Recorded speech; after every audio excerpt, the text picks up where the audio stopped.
Good evening, everybody, and welcome back to the Bundesliga Show. We are back for match week 5 review. Very much looking forward to getting stuck into it. Joined by Mark on the other side. How are you doing this fine eve?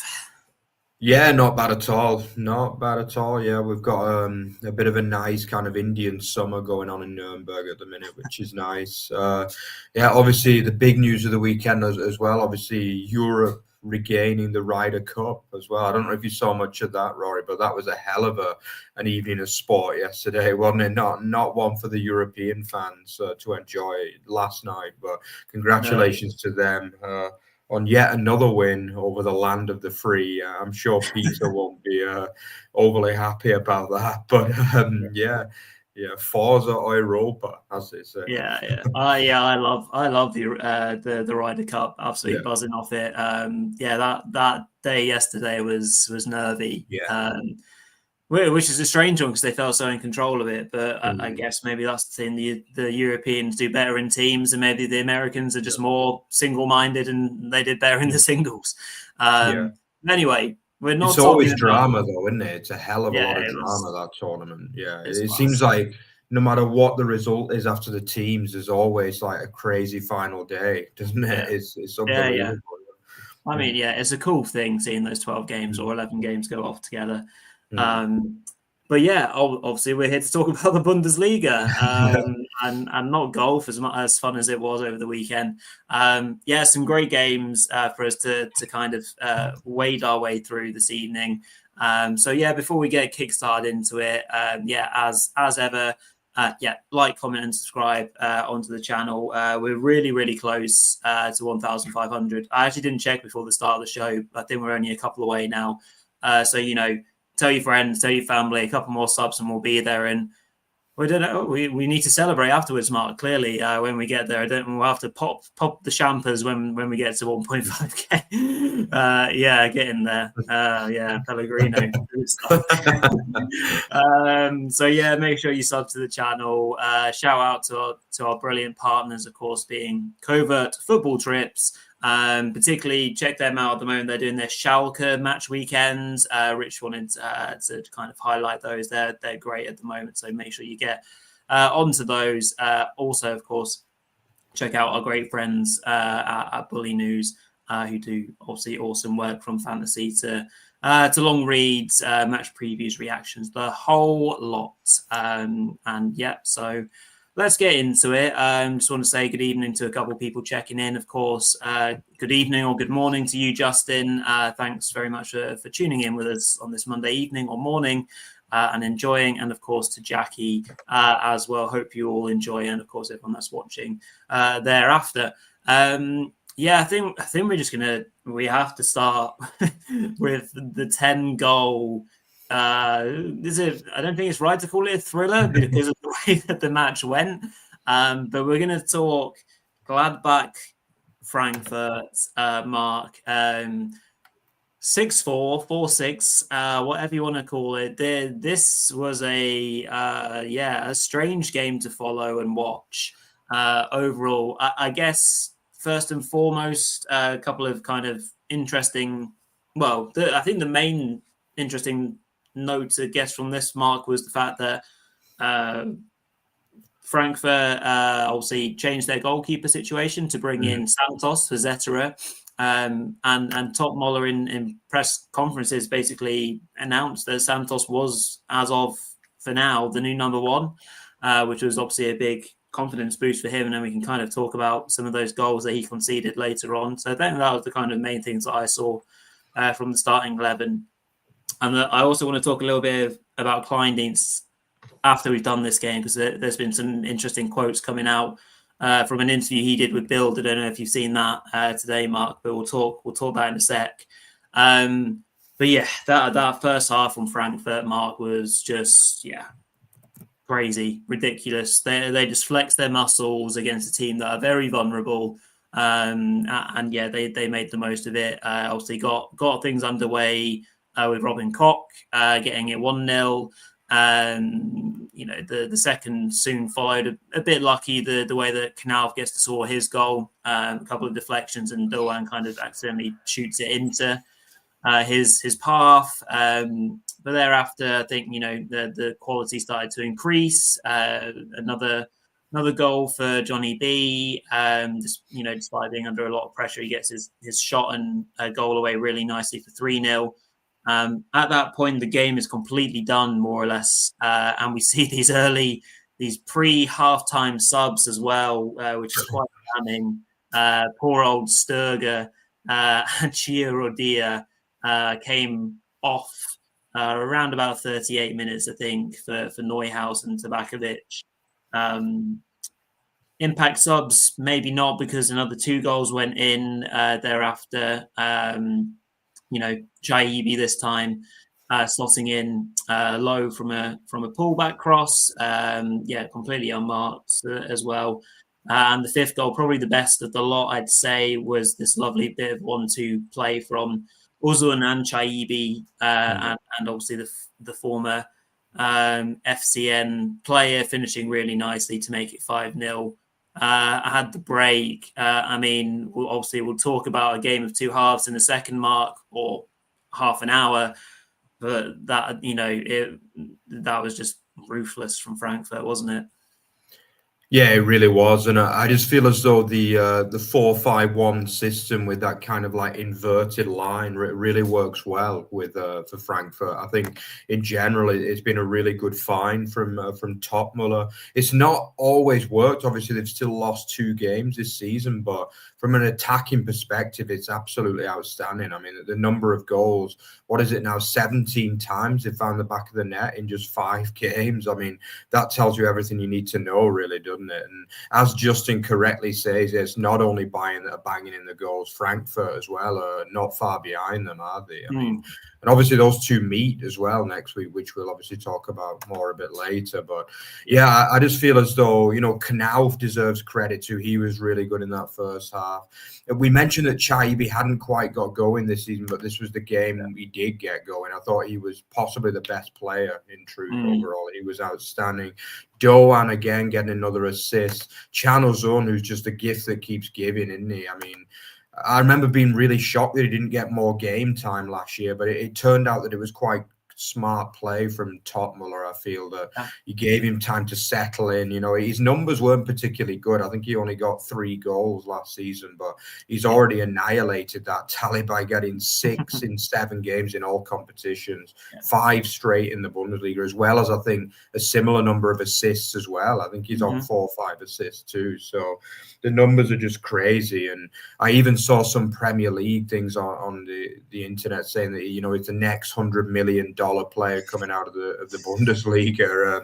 I mean, God knows who's going to prepare that bid nowadays. It could be Brentford, it could be Brighton, knowing the kind of money the Premier League has these days. But I mean, he's looking like a hell of it. I mean, Nuremberg fans knew it all along, to be honest, what a player he was. I mean, he was only 17 at the time, and he was scoring worldies left, right, and centre for a desperately poor Nuremberg team that season as well. I think he got 17 goals in his breakthrough season from attacking midfield as well. So I mean, the number, he's not even a striker, let's not forget that. So the guy is outstanding. He's going to be a hell of a talent. I just hope the Bundesliga can keep him for another few years, to be honest. But yeah, I mean, the performance was very good, wasn't it? Even Robin Koch, who has been kind of maligned a little bit on this show at times, for a good reason, to be honest, defensively, as we saw in the second half. But I mean, 2 goals from him, 6-0 after 47 minutes. I mean, it just doesn't get any better, does it? I mean, obviously, we've got to talk about Gladbach too. I mean, their defense was desperately poor, but Frankfurt are putting goals past everyone, basically. As I say, 17 goals in just 5 games. And plus, let's not forget the Champions League too. They smashed 5 past Galatasaray right there as well. So technically 22 in 6 games is just mind-blowing numbers, basically. The team deserves credit. Topmuller deserves credit for the fact that he's put out such a brilliant attacking team who are just exhilarating all of Europe at the moment. And you go far and wide to find a better team to watch in this SGE side with all these attacking talents.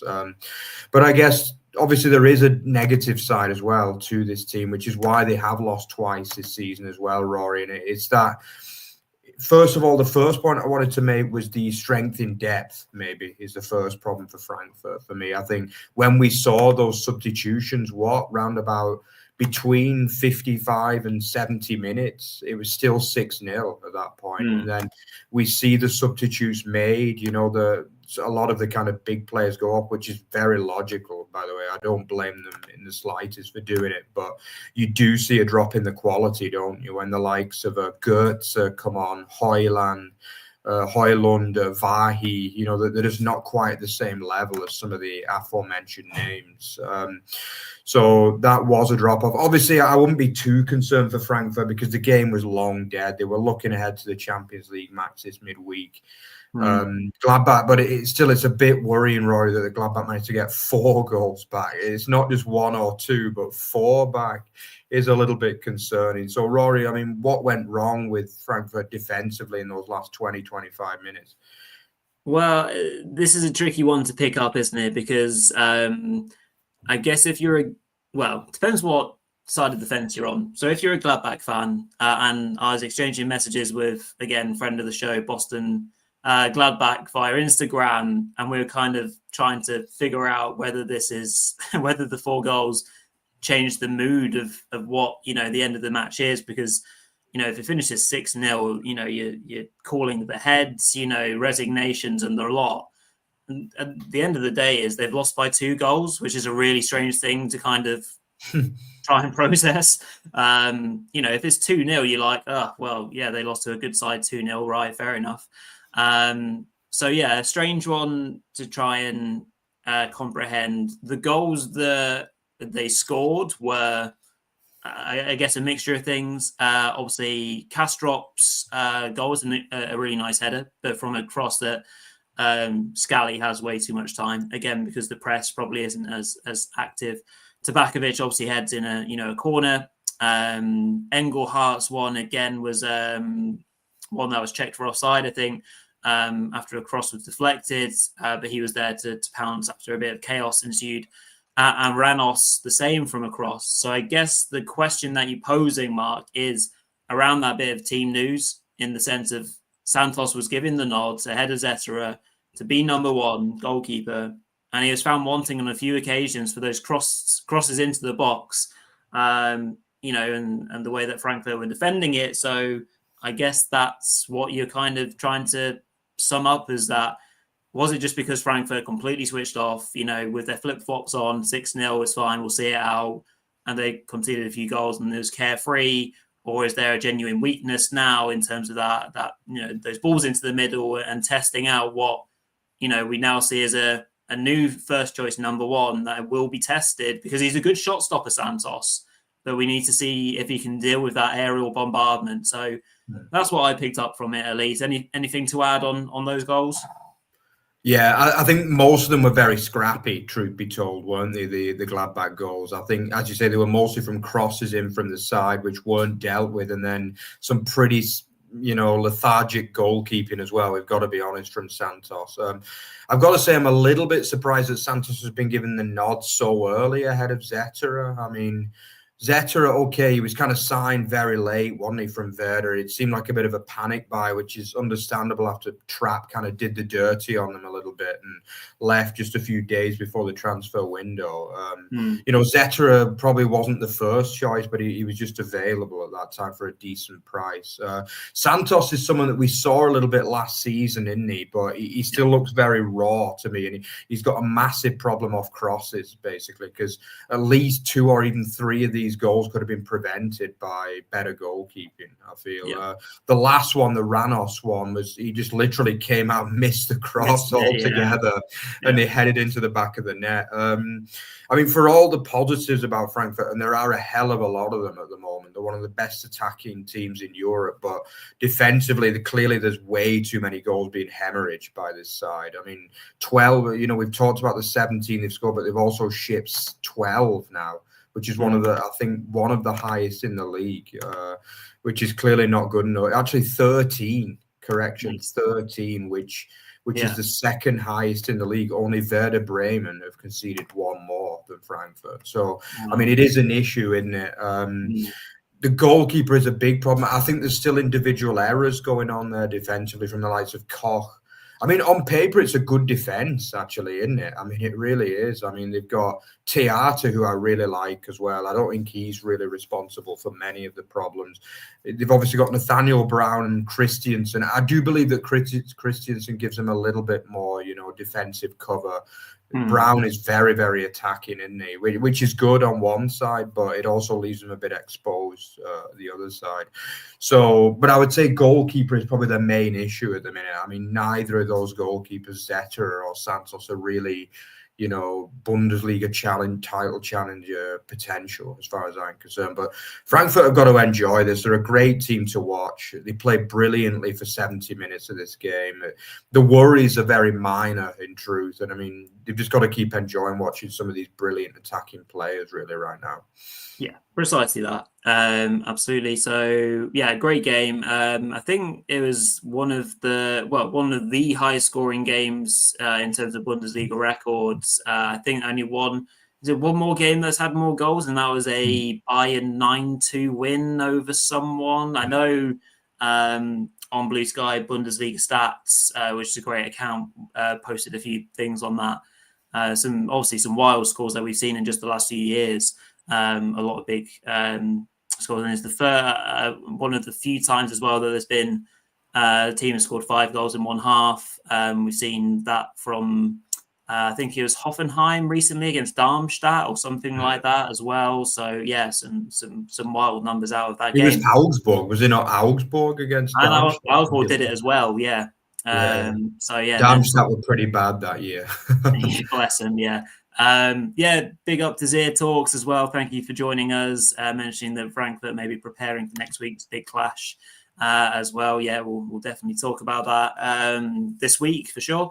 So let's move on to a game that we just want to pick up a little bit because, it's their first win of the season. Heidenheim 2, Augsburg 1. Quite a lot of interesting points to pick out of this as well. First win for the home side, which obviously directly impacted where Gladbach ended up after this match week. Obviously, when you and Peter were calling this game, I know you didn't have as much confidence as Peter did, certainly, because he predicted a really big win for the FCA, which obviously didn't come to pass. I very much had my doubts. I was kind of hinting about maybe Heidenheim winning because we did it in the title of the Thursday show, so it came to be. Do you want to kind of pick out anything from this game and kind of lead on? I mean, the one big thing I guess from again the team news for me was obviously Halverleu missing out for the Bavarians, big miss. The leader of that back line, medial ligament tear, which obviously is not great news for the club. Wagner also gave the nod to Asende, which we've been asking for. First time that he's made the starting 11, obviously due to coming back in off a suspension, I think it was, wasn't it? And so, yeah, obviously the first half was pretty, even, but second half mark, it was the Kaufmann Lord Conte double act that we saw making a huge impact in the space of about 10 minutes. Yeah, I actually think that Heidenheim, obviously we talked about them really lacking goal threat, but I actually feel as though that red card that Zivzivadze got has actually been a godsend to them, basically, because it's given Mikkel Kaufmann, who in my eyes has always been a much better striker than Zivzivadze, to be honest. It's given him a starting berth, and they've looked a lot better going forward the last 2 games since Zivzivadze's got that suspension. I think they had an XG of around about 2.3, 2.4 against Hamburg, and they created a lot in that game.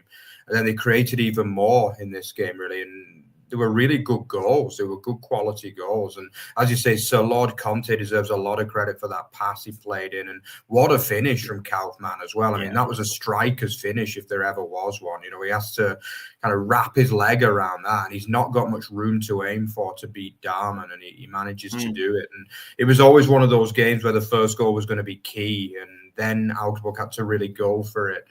And they were caught on the counter, weren't they, again? Some really poor defending at the back from Augsburg. I mean, we've talked a lot about they were one of the best defensive, if not the best defensive team in the league last season. And I mean, what Sandro Wagner's really done with that is another story, really. But they were awful. I mean, Zeziger had another stinker of a game, basically, after making my team of the season last year as well. I mean, he looked like an old grandpa chasing back for that against Sir Lord Conte, didn't he? Yeah. Well, he was beaten, and the second goal just gave Heidenheim a deserved 2-0 lead, really. I mean, by that point, Augsburg had barely leashed a shot in anger. Obviously, Frankie Schmidt was partying, and at that point, you were thinking they could get battered, really, Augsburg. But to be fair, the FCA did come into it a little bit more. They created a few half chances, eventually pulled one back through a goal from Philip Teat, who's probably been a little bit underused as well by Sandro Wagner. I mean, he's always a hard runner, and he fights tooth and nail for that team. Heidenheim deserved the win. It really makes it interesting at the bottom as well, doesn't it? Because, I mean, every team apart from Gladbach have won a game of football through 5 games. And I mean, normally there's like 3 or 4 teams that take ages to get the first win on the board, aren't there? But I mean, it's only Gladbach now who, and obviously nobody would have had Gladbach down at the bottom at the start of the season. So Heidenheim looked better, and I think it was the second good performance in a row, really. I think they were unlucky to lose at Hamburg a couple of weeks ago. Well, last week. They played reasonably well in that game, especially in the first half, and this was a deserved win against an FCA side, Rory, who are really struggling under Wagner. And, I mean, both of us said at the time when Torup was dismissed, I mean, what were they thinking, basically? What were they thinking? And, after 5 games, 4 defeats, and God knows how many goals conceded, I mean, you're starting to think, why have they done that, basically? I mean, I know he's a well-liked figure in Germany, and Peter's mentioned a lot. I've also seen that Germans really love Sandro Wagner, but he just doesn't give me the vibe as a Bundesliga coach, to be honest. I mean, Torup, I like that kind of coach. He had that kind of professor vibe, He wasn't always the best football to watch, but I saw them live, I think, 2 or 3 times under Torup, and they fought for every tooth and nail, that team under Torup. He had them pressing all over the pitch. Those players would have died for Augsburg under Torup. Under Wagner, it just looks awful, to be honest. I'm not going to lie. I mean, they were rubbish in this game, and 2-1 kind of flatters them. I don't know if you agree, Rory, but they were bad. But Heidenheim, really good and deserved to get off the mark in this game. Yeah, I mean, obviously Heidenheim had a disallowed goal as well, didn't they? So, obviously for offside, so rightly doesn't stand. But, Conte had a good few chances in the first half, particularly, if he was a bit more clinical, it could have been, goals in the first half and second half. I think, the real positives to take from that. I think the big question, obviously, for Heidenheim and Frankie Schmidt is how can they use this as a springboard to now get more points and put pressure on those around them. That obviously is a big question to be answered, but really important that they go off the mark, especially at home as well. For the your Bavarian brothers, I think it's a tricky one to pick up because, again, like talking about the team lineup, we had Asende up top with Claude Maurice and Rieder. And Rieder's had a relatively okay start to life with Augsburg as well. So they're the front 3 really that you would want. I know you mentioned Teats, but he's often used off the bench as a bit of an impact player, and it often works because he often scores off the bench. So I kind of get that. It just seems to have, not quite fit together. For the FCA just yet. So I think there's a lot of work to do. Obviously, Sandro Wagner's now under pressure for his job really. Work to do for them. We'll have to follow how things go for the next few weeks, and if things don't improve, Mark, we could well be talking about manager roulette all over again.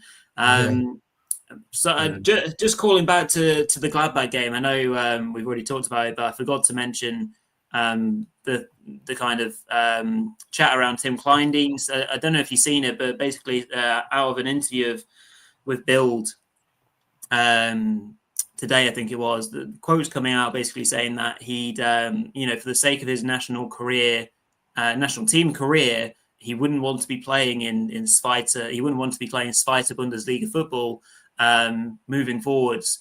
Some quite disappointing and strange words coming out from Big Tim there. That I don't know why or where that's come from, but for Gladbach fans and people alike, that's really disappointing to see, no doubt, isn't it?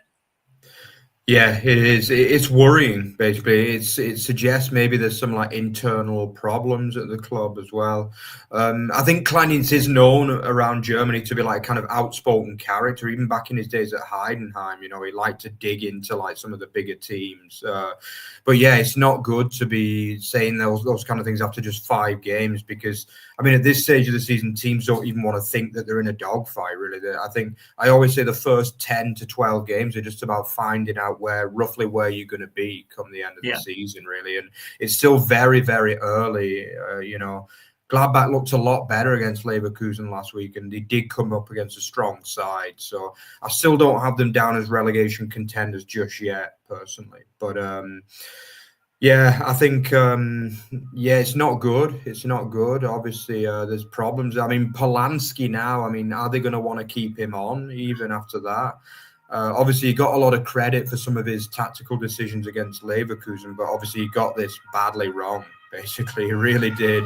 And it's not looking good for them. But I wouldn't worry. I always say people really overreact. Even we can sometimes, Rory, can't we? Even on the Sandro Wagner topic, it's just 5 games into the season. We've already seen 2 managers sacked.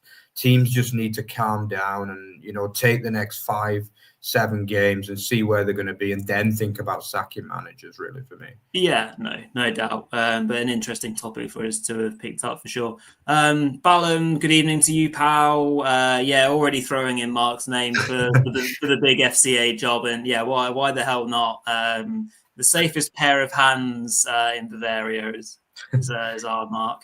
Lovely stuff. Right, let's move the dial on then to let's move on to Friday night, because we're going to talk Bayern Werder, and then we're going to try and knit together what's happening really with the title race this season, because we've not talked about it loads.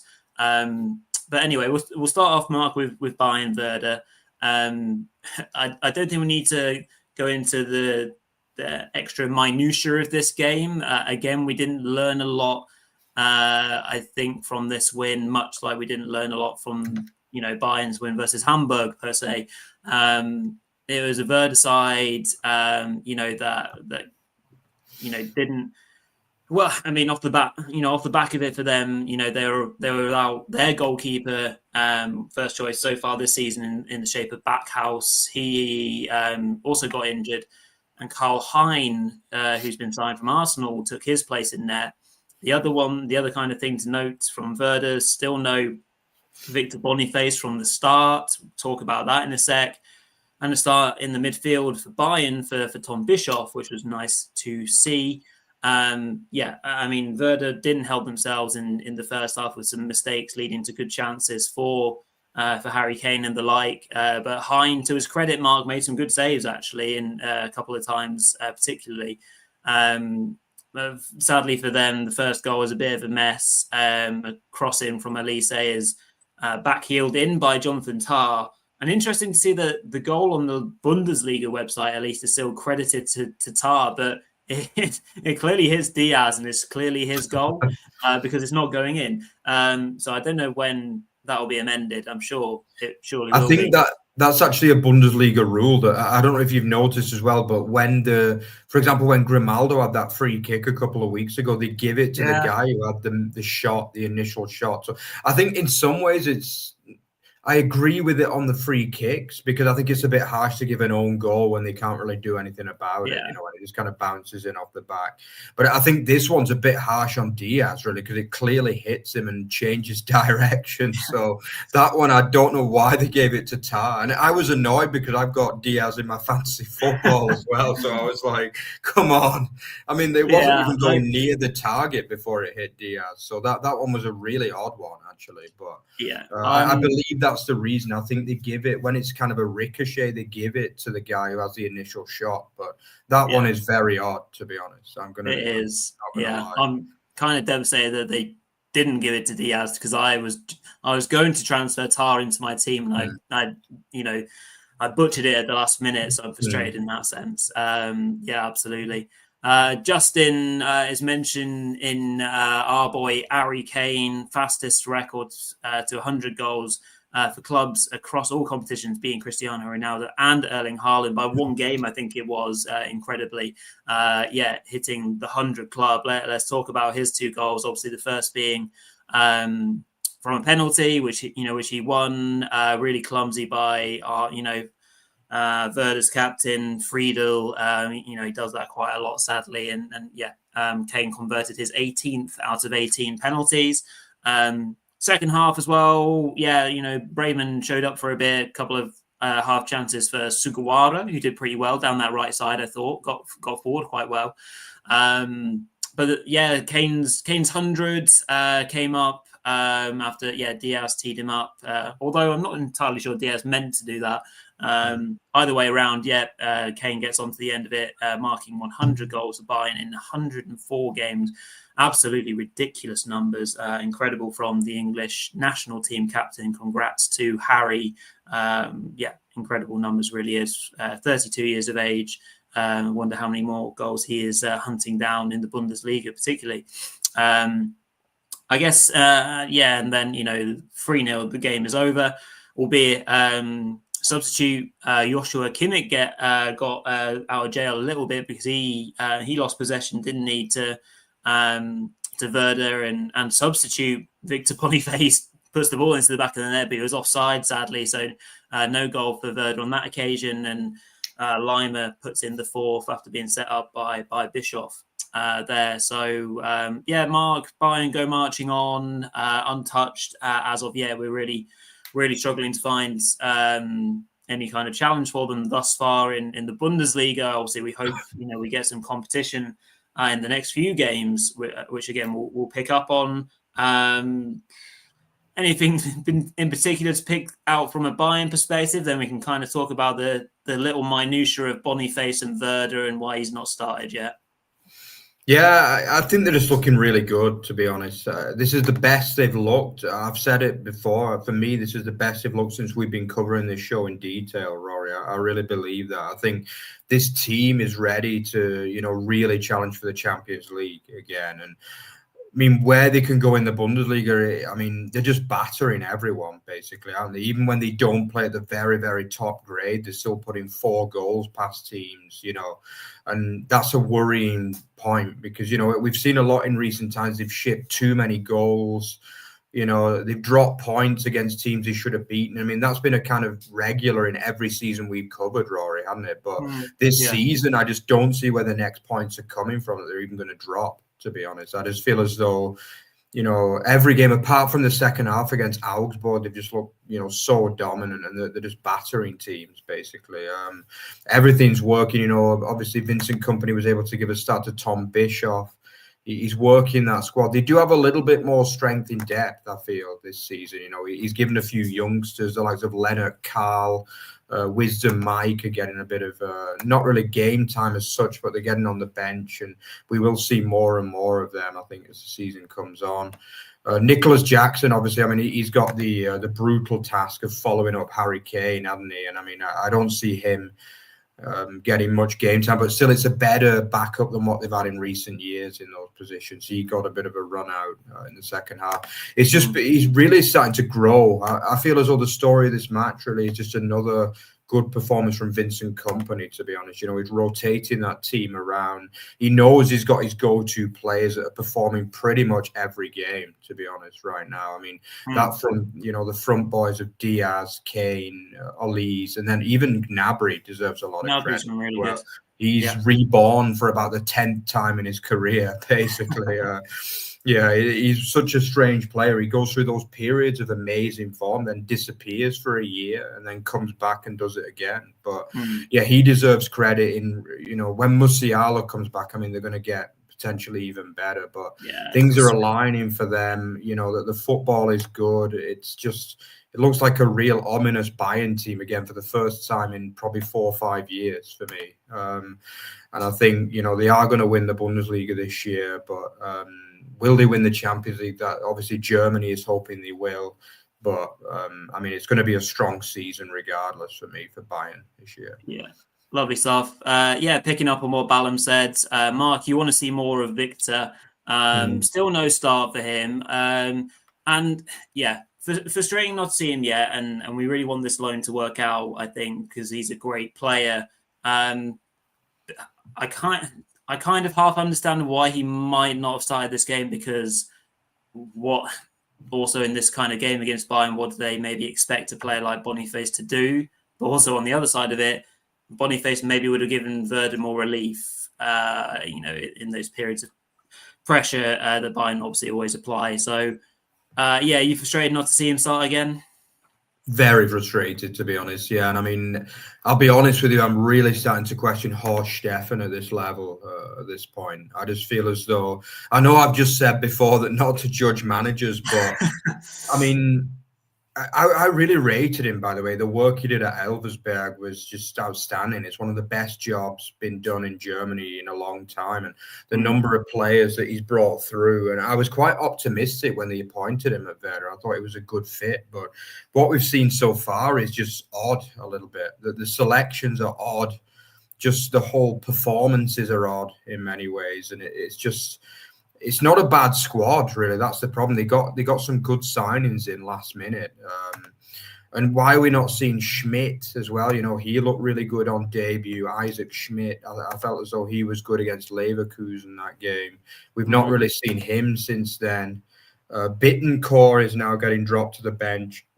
I mean, Gruel also didn't start. I mean, you would have thought, okay, they're at least going to go for one big forward, because Jimmer is just a pacey forward, isn't he, who started as a number 9 in this game. But he's not the kind of guy you really want as an outball against Bayern, is it? So I think he got it wrong again for the second game in a row here. And I am a little bit worried. I mean, the noise is coming out about Boniface. You know, he criticised his performance off as a sub against Freiburg. I mean, to me, from what I've seen, he got an assist against Gladbach, a really good assist. You know, he put the ball in the back of the net in this game. I mean, doesn't seem to be doing too badly in the cameos that he's getting. Certainly not much worse than the likes of Gruel and Jimmer, as far as I'm concerned. So, I mean, surely he's going to get a start sometime soon. And if not, I mean, you've got to really start worrying, because, I mean, he's the best player they've got. It's as simple as that. And if you're not playing your best players, I mean, I can't imagine he's coming cheap as well. I would imagine the wages they're paying him are quite steep. And questions have got to be asked about Horst Steffen and his team selection at times. And, you know, we've talked a lot. There were a lot of very dubious appointments this summer. We've already seen, obviously, Ten Hag sack. We've got Wagner on the brink. Horst Steffen can't be that far off either, to be honest. But I mean, me and Peter's show, like, kind of introducing the new managers, isn't going too well. Everyone's on the chopping boards. I think none of them are going to be remaining. Maybe only Kwasniok is going to be remaining by Christmas. But definitely work to be done for Werder. They've got they can offer better than what they did in this game. And it's very frustrating at the minute that the best 11 is, for me, not out on that pitch right now for Werder Bremen. Yeah, very much so. So I'm going to move us on, and we can talk about two games if we're kind of trying to drag some title race chat into it. And we're going to talk about Dortmund and RB Leipzig off the back of both of their wins this weekend, both in second and third place now, respectively. If we start off in Mainz, at least, and the 2-0 victory for Dortmund, very, very professional job again. From Dortmund, I can't say much fairer than that. Again, big news for them, obviously getting Nico Schlotterbeck back. Really important for them. But also credit must be given to BVB for doing this particular job without Serhou Guirassy, who, of course, was injured in the warm-up. And the man that replaced him in the starting 11 was Julian Brandt, and he got 2 assists. So what, for the sake of, if we're talking about head coaches, Niko Kovac is doing some fine work, and things are falling into place for him in terms of the way that he set up his team. And also seeing Fabio Silva on the bench for the first time, the new signing. But yeah, the 1-0 goal, both goals in the first half. Obviously, this is off the back of a really open and even start to the game. Mainz were very much in it. They hit the post through Nabel. But then Dortmund go down the other end. Really nice break and a bit of football, actually. And Brandt slides across for Svensson to bag at the back post for 1-0. Dortmund then break again, really impressively through Adeyemi, who's had a good few games, actually, starting to maybe see his best form now for Dortmund. So, yeah, he did really well, breaking forwards, playing a nice 1-2 with Julian Brandt and putting home for the 2-0 goal. Then into the second half, a couple of chances for Mainz here and there, but then the red card, which again, Adeyemi was heavily involved in. Some great play by Gregor Kobel in net, picking up the ball in his own half and immediately launching it forward to get Dortmund forward. And then Robin Zentner goes kamikaze on us and completely takes out Adeyemi. Too indecisive, coming, not coming, coming again. It's an easy red card to give, I think. After that, Dortmund sat back. They didn't see the need to go out and get a third goal. Mainz had a couple of chances late on. I think Nordan and also Amiri had a chance, perhaps, I think it was. If we're talking about Dortmund, Mark, they're just quietly doing their job, staying in the hunt. A couple of, these kind of less thrilling victories. I've seen them obviously get up into second in the table. We've mentioned Kovac a couple of times, I think, at the start of this season.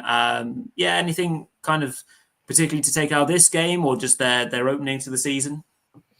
Yeah, I think it was a really good performance, I thought. Yeah, let's not forget they've been beaten 3 out of the last 4 visits to the Maver Arena in Mainz.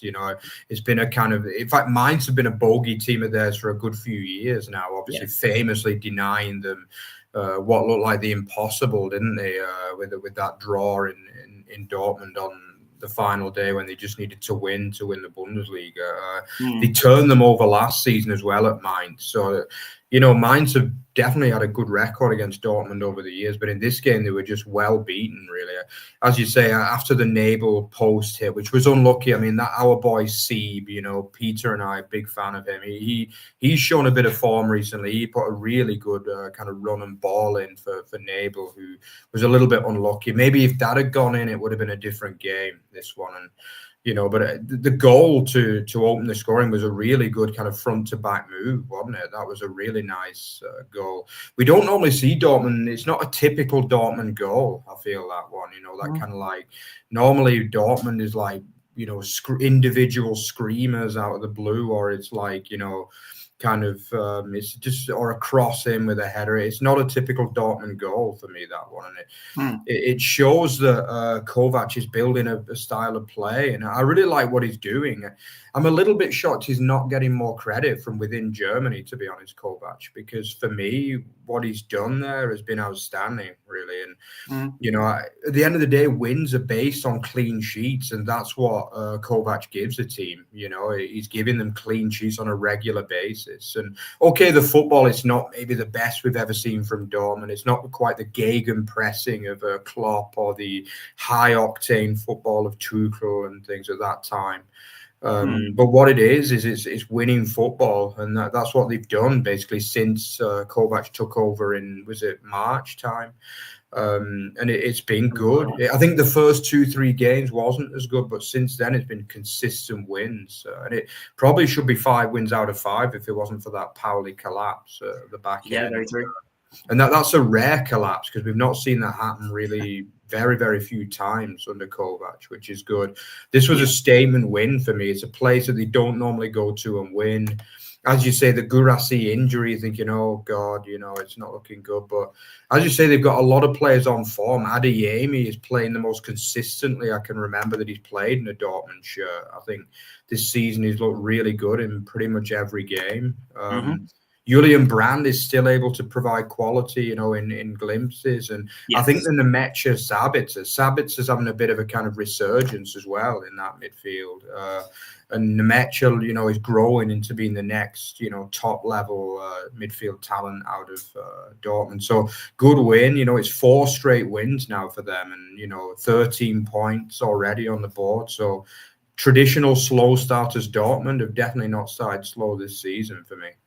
Yeah, and they'll be tested in the next 2, well, even 3 fixtures. Leipzig at home next, then Bayern away, the Klassiker, and home to FC Koeln after that, in between 2 Champions League matches. So yeah, they'll be tested. I think that's when we'll start to learn a lot more about them, particularly.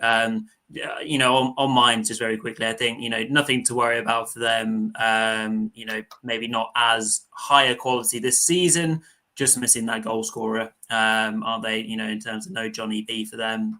Yeah, missing Hollerback obviously through injury as well, but nothing overly worrying, I think, for the 0-5ers, and they get to kickstart their Conference League campaign this Thursday, which we'll predict right at the end of the show.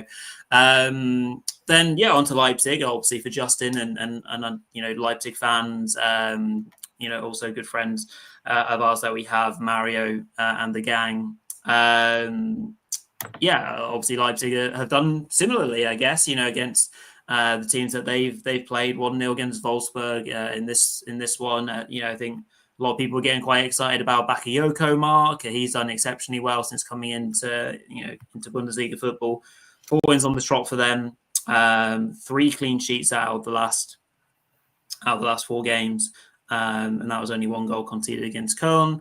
You know, they've started again, kind of just starting to get themselves going, which obviously again is a bit of we've seen a team reset. Lots of new players come in and kind of shape the team.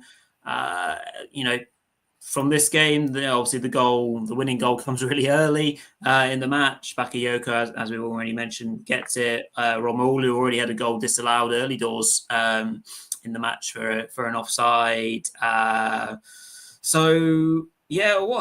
do we think to Leipzig, Mark? Again, just in terms of how things have gone. They're third. They're again big game coming up against Dortmund. New captain Raum, I think, has done really well leading the team personally as well. And interesting, obviously, they also missed a penalty in this. Baumgartner with a really rubbish penalty right at the end of the match, which should have killed off the match. But it's got a really intriguing shape to it, I think. You know, that midfield of Siebald and Udragao, you know, really young and really fresh. That's a raw midfield, but one that has, you know, seemingly quite a lot of potential, with Baumgartner being at the top of it. Then Diomande, Bakayoko and Romelu have been really impressed with the striker as well who's come in. So, there's certainly some great potential in Leipzig right now. What do you think to their start and you know, performance in this game as well? Yeah, really good. Again, I think similar to Dortmund, you can say a lot of similar things to them as you can for Dortmund. I mean, obviously that disastrous start against Bayern, but I think in a way it was good to get that out of the system, you know, and I think that's kind of got on to be a focus of what they've done ever since, basically. And they barely conceded a goal since then. I think they've only conceded 1 goal other than that, since that 6. You know, they're not exactly high scoring, are they, Leipzig at the minute? But as you say, Bakayoko has got 2 winners away from home at Mainz and Wolfsburg, respectively, and both were really good finishes as well. So definitely, you know, he was the kind of marquee signing. So I think we're starting to see what he can do now, which is good.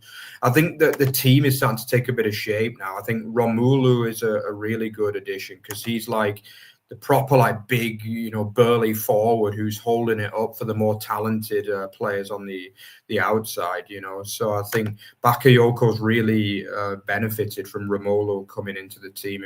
I think he didn't play the first game at Bayern, did he? Yeah. So it really showed, in truth. And I do like the contrast there between, you know, the more technical players in Bakayoko and Diomande, then Romelu kind of holding it all up. And it looks good at the minute. As you say, I want to give credit to Raum as well, because there was a bit of like skepticism when he replaced Orban as captain. Orban has been like a stalwart for that club, basically. But, he's done well. And I like the way he really seems to have motivated him and given him a new lease of life as well, because just felt as though he was going a little bit stale last season, didn't it, David Raum? After such a strong kind of raise in his career, going from Greuther to Hoffenheim and then straight to Leipzig in straight seasons, basically. So yeah, I do like what they're doing. It's still not like, title level form at the minute, but they're getting those wins, and that's all that matters ultimately. You just need to win games. They're not playing Europe, so while Dortmund are going to be, going somewhere, I guess. I don't know who they play actually this weekend, this midweek, but they're going to have a tough Champions League game while they can just chill and focus on the system ahead of Dortmund. And they're going to fancy the chances going to the BVB next week, and it should, as always, with when these two teams meet, it's normally a brilliant game. And clashes between the tradition and the company, and clashes of styles and ethos of the clubs as well. So I'm looking forward to it, and I definitely think it'll be a good game to watch. Yeah, absolutely. And for Wolfsburg, I just can't figure them out as a team. I really can't. They just very much flatter to deceive a lot of the time. Really have not got started this season either. Where are they? They're 12th in the league, 7 goals conceded and 7 goals scored. With a couple of losses now on off of Dortmund and Leipzig, which I guess maybe I'm being a bit too harsh, and obviously an exciting 3-3 draw with Koeln before that. But yeah, haven't really seen enough of them myself to have a great opinion. Jonas Vind started for the first time, I guess, interestingly, out of this game. Amora didn't have his best game. So work to do for the Wolves. For sure. So let's just pick up best of the rest in terms of that, and then we'll do some quick Champions League or European predictions before the end. So if we just start off in in Cologne for the Sunday afternoon game, 2-1 was an away victory for Stuttgart. Mark, Stuttgart coming from behind after very much deservedly being behind. A nice bit of play from Koeln on the break gave a chance to Kaminski to make it 1-0. Then Schwaber obviously had an absolute stinker, sadly, fouling Demirovic after a VAR check, which I really appreciated, the fact that the VAR checked something where a player didn't have to throw himself to the floor and dive and cry about it for it to be given. Fair play to Demirovic, which he slotted away for 1-1. And then, chances at both ends, which could have been really important. I think Maxi Mittelstadt had a really good header cleared off the line for, where Koeln could have taken the lead. But a bit of quality from Angelo Stiller set up Vagnoman to make it 2-1 to the visitors there. We were talking, obviously, off air, Mark, saying that it's been a really good and positive week for VfB Stuttgart. And, a bit of positivity for my boys. Can't complain about that. What have you reckoned to their week? Yeah, I mean, it's 2 good wins, isn't it? And I think they grew into the game and they finished really, really strong, to be honest. I think the last 20 minutes, with Stuttgart, and I would say Koeln had probably been the better side before then, really, and were, as you say, the penalty decision was correct, but it didn't, at first you were thinking, what's he given this for, but it's, I think it was correct, definitely. But really before that, it was all Koeln, wasn't it? I think they were much better.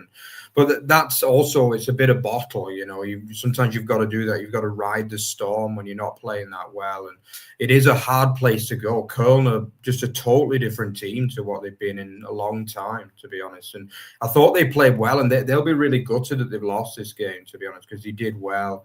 Almala almost got a leveler right at the end as well, didn't he? And he's still got a lot more to give this season when, he gets more, he starts getting more starts and things. But it's things are looking good for both of these teams at the minute. I think Koeln is still playing well.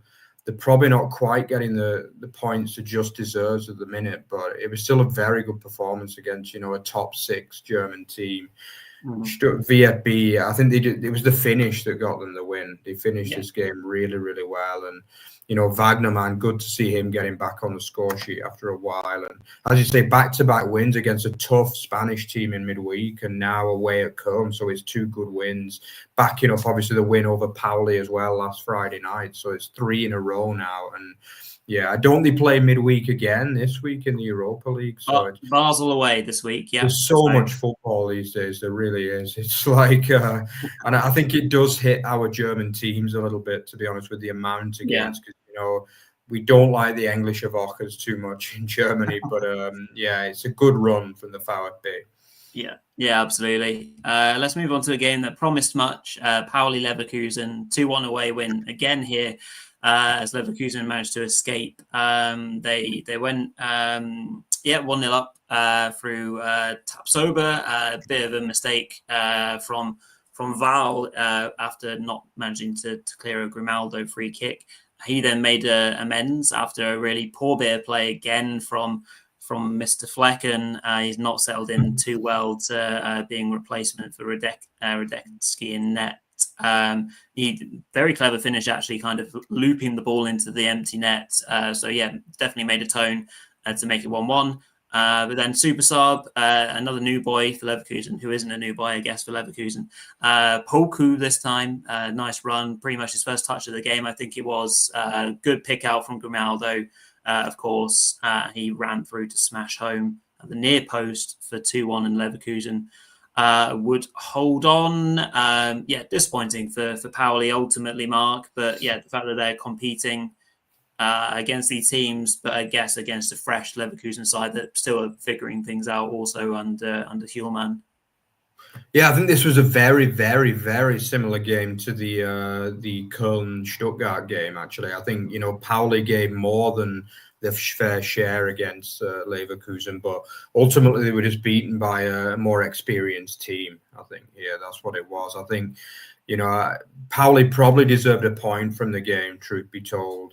I think, they were probably the better team again until the last half an hour or so. But obviously the Leverkusen subs ultimately turned the game for them in this one. But one thing we've got to mention is that Schick did pick up an injury, so he's going to miss, I think, 3 to 4 weeks. So that could be a problem, obviously, with Boniface being at Werder. He does pick up quite a few niggling injuries, Schick, doesn't he? So it's going to be interesting to see what they go out with in the Champions League this week, with obviously Schick injured and Boniface at Werder Bremen.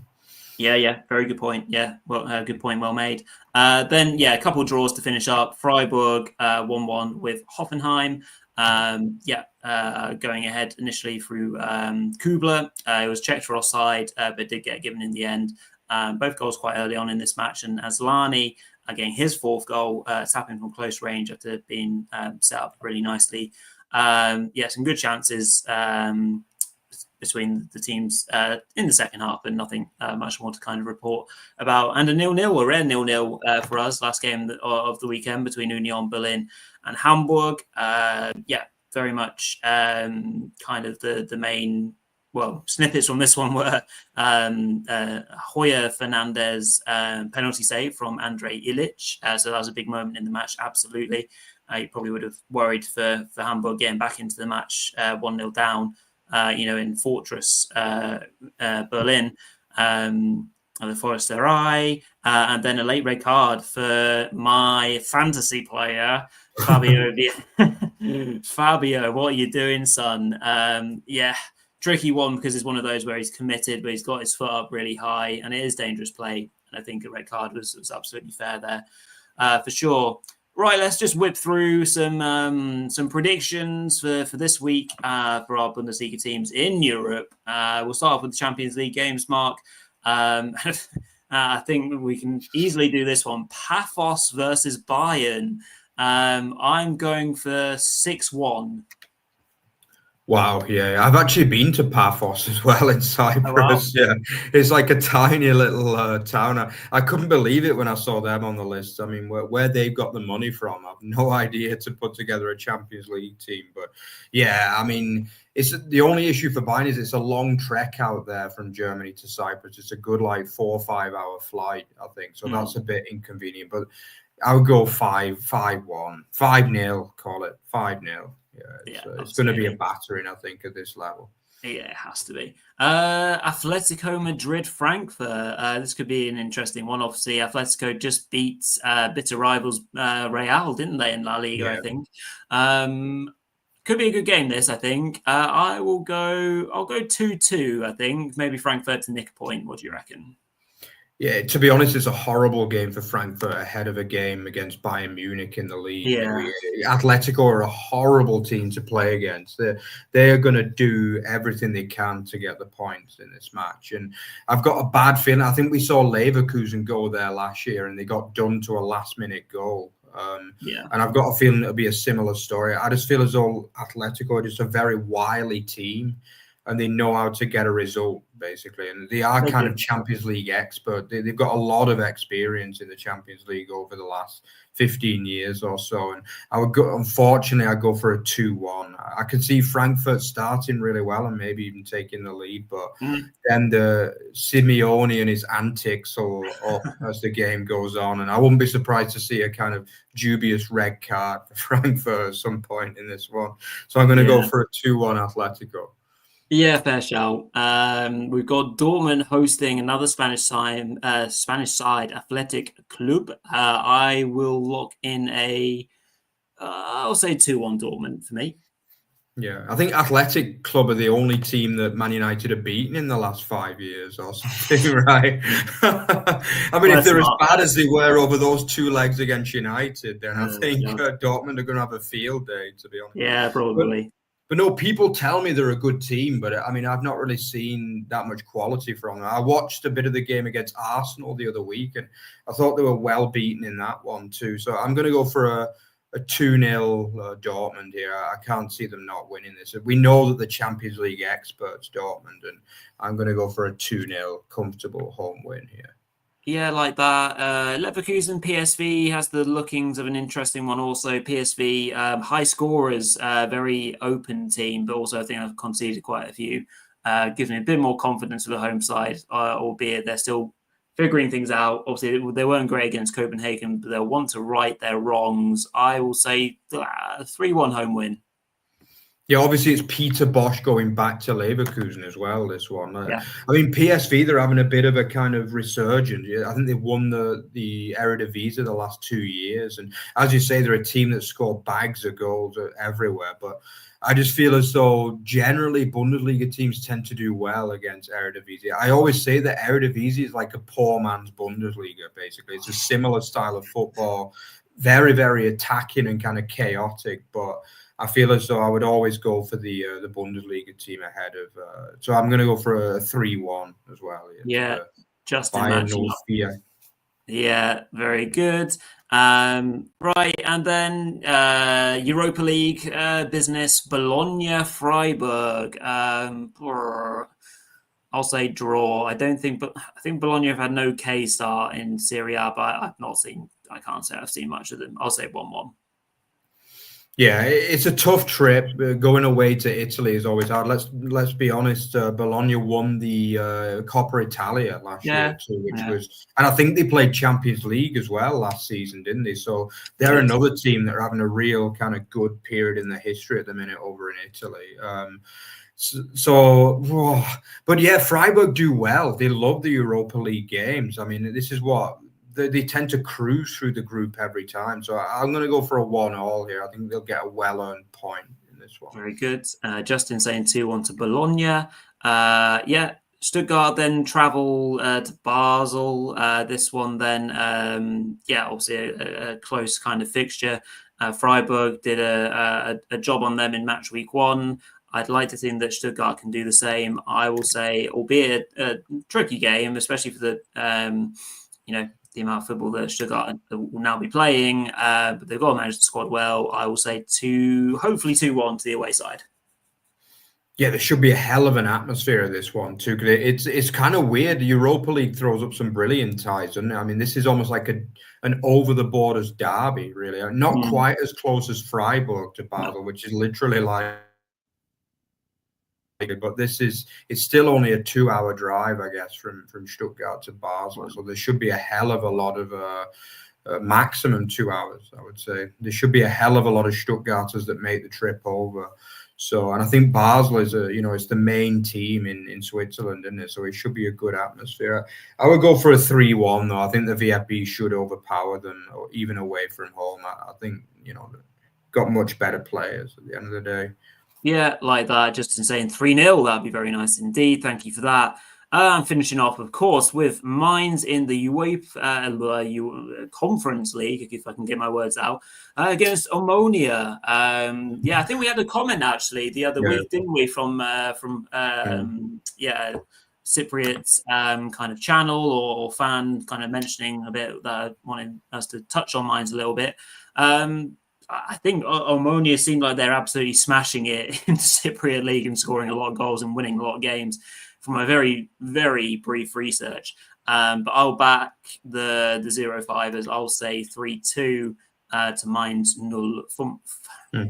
Yeah, they'll have to meet Bayern over in Cyprus, won't they? I mean, it's quite interesting that two German teams both visiting Cyprus this midweek.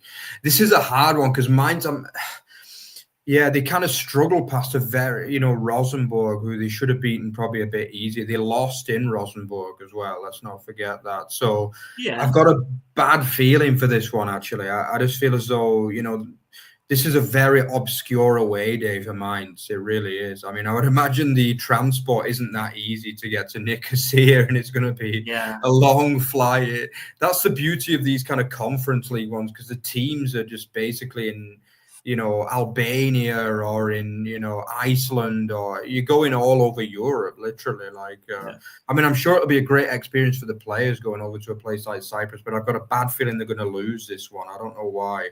I'm going to go for a 2-1 Omonia win in this one. Oh dear. At least you're getting us some Cypriot fans, perhaps, on this channel. 3-0 from Justin. Thank you very much for that.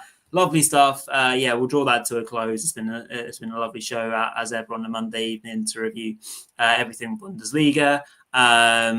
Make sure that you tune in to everything that we're doing on the channel. If you can subscribe, it'd be awesome to see if we can get up to 1.5 this week. Obviously we'll be doing some more content later on in the week for fantasy predictions. We'll see if we can get the brilliant VfB Americana boys on and do a match reaction video as well. We'll see about that on Thursday. So loads coming your way. Mark, do you want to have final say? Yeah, let's do it. Obviously, quite a long show today with so much going on. If you liked what you saw, then don't forget to like, comment, subscribe, and turn on your notifications. We're not only a YouTube channel anymore, we're also Spotify and Apple as well. Check out our podcast and leave a review. Obviously, we've still got a lot coming before the next international break. We've still got a lot of European games this weekend as well, with the full, basically 6 German teams in action. Then we've obviously got another full weekend of Bundesliga too. So still a lot to come from us. I guess, Rory, are you doing another reaction video Thursday as well for the Basel game? Yeah. We'll see. So we've got predictions for you. We've got fantasy. We got Rory's VfB in Europe special. So a lot coming for you before the next international. So check out for when it's coming, and we'll see you then. Ciao, guys. Bye-bye. Cheers all. Bye.